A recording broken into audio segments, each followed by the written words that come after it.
তুমি সকাল থেকে কি করছো? সেই সকাল থেকে মুড়ি খাইয়ে রাখছো, দুপুর পার হয়ে যাইতেছে, এখনো খাওয়ার পরে ওষুধ টষুধ আছে, ভাত খাইতে দিবা কোন সময়? হায় ভোলেনাথ, তুমি পারলা কইতে? কেন কইতে পারবে না?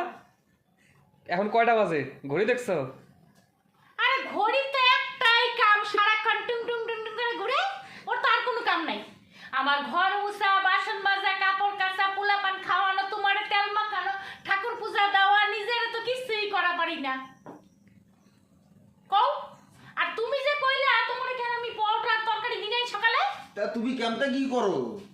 কামতে কি করো? তোমারে কি আমি সকালে পরোটা আর তরকারি দিনাই? না দাও নাই তো। দিছো হলো আলু আলু দিছো একটা।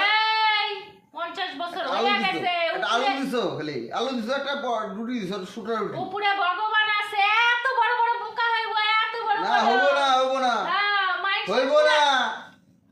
একটা রুটি দিছো, নিন্দা করতেছে, এত বড় একটা বড় বোকা হইব। সাদা রুটি দিছো একটা আলু সিদ্ধ দিছো একটা খালি, আর কিছু দাও নাই তো। আরে নুম্বা, সকালে যে দিলাম ভুলে গেছে তোমার না গেছে। আমার তোমার গেছে যে না এইটা আছে না, ওটা গেছে। গেছে না বুঝছো? যায় না ওটা যায় না কাম হবো করো না, তোমার সাথে আমার সংসার হবো না, বাদ দাও ছাইড়া দাও, আর ছেড়ে দাও তোমার হলো মতো ছেড়ে দাও ঝ্যাঁটা আমার ছেড়ে দাও লাগবেই না। ছেড়ে দাও হলো ছেড়ে দাও। হ্যাঁ।